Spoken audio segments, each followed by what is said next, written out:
नमस्कार दोस्तों। हर हर महादेव।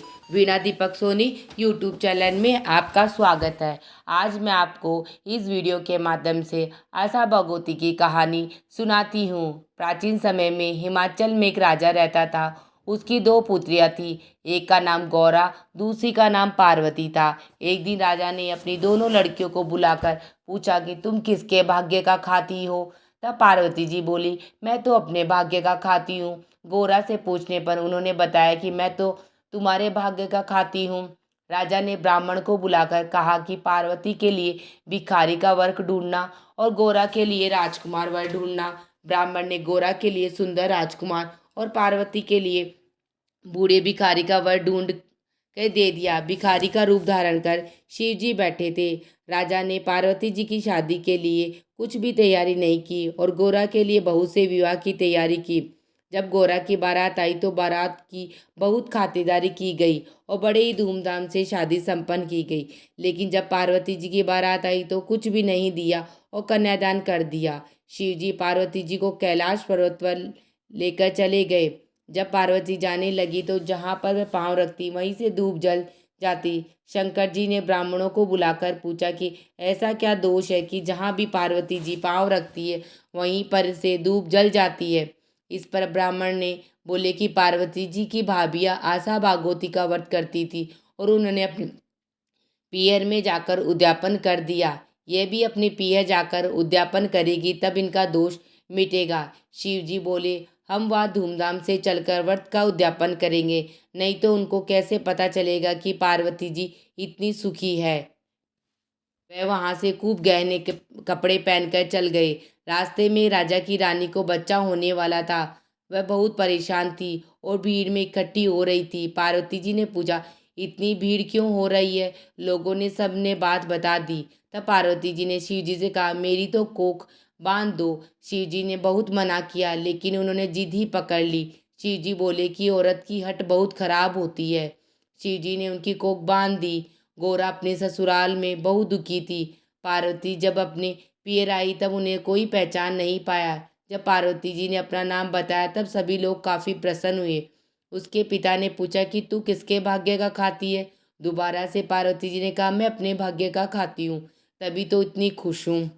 उसकी सभी भाभियाँ आशा भागवती का उद्यापन कर रही थी। तब पार्वती जी बोली कि मेरे उद्यापन की तैयारी नहीं है, नहीं तो मैं भी उद्यापन कर देती। इस पर भाभीियों ने कहा कि तुम्हारे पास की किस चीज़ की कमी है? शिव जी तो अपने आप ही सारी तैयारी कर देंगे। भाभिया दासी से बोली कि शिव जी कुएं के पास बैठे, उनको कहा कह कि पार्वती जी के आशा भागवती व्रत के उद्यापन की तैयारी कर दे। और फिर दासी ने शिव जी से ऐसा ही कहा। शिव जी ने दासी को अंगूठी दी और कहा कि इससे जो मंगाओगी मिल जाएगा। दासी ने अंगूठी ले जाकर पार्वती जी को शिव जी का संदेश सुना दिया। पार्वती जी ने ठीक प्रकार से तैयारी कर ली। 8 सुहाग पिटारे मंगवाई, 8 तिल, 8 गहने, 8 पोली, 8 नट, सुहाली, चूड़ा, नाल, डोली, रोली, मेहंदी, सिंदूर, काजल, टीका, शीशा और सुहाग की सभी चीजें डाल दी। एक सुहाग पिटारी सासू जी को देने के लिए अलग से तैयार कर ली।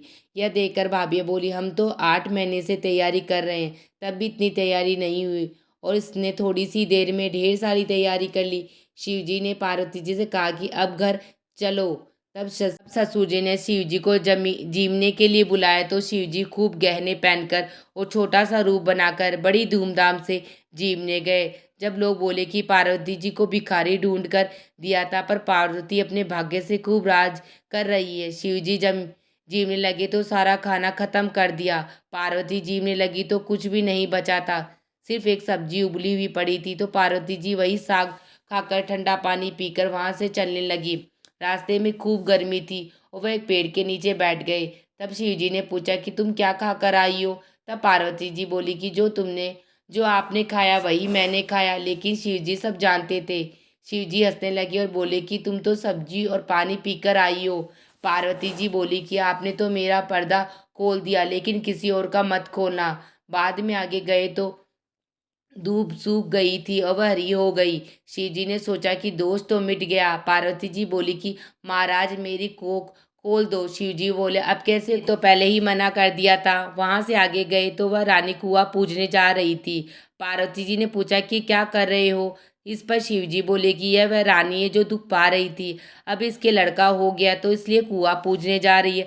पार्वती बोली महाराज मेरी तो कूप खोल दो। तब शिवजी बोले मैंने तो तुमसे पहले ही मना किया था कि मत बंदवाओ, लेकिन तुमने जिद कर ली थी। तब जादू से सारी चीजें निकाल कर गणेश जी बनाए तो पार्वती ने बहुत सारे नेकचार किए और कुआं पूजन किया। पार्वती बोली कि मैं तो सुहाग बांटूंगी तो सारे देश में शोर मचा के पार्वती जी सुहाग बांट रही है, जिनको लेना है ले लो। साधारण मनुष्य दौड़कर सुहाग ले गए, परंतु ब्राह्मणी और वैश्य स्त्रियां सुहाग लेने देर से पहुंची।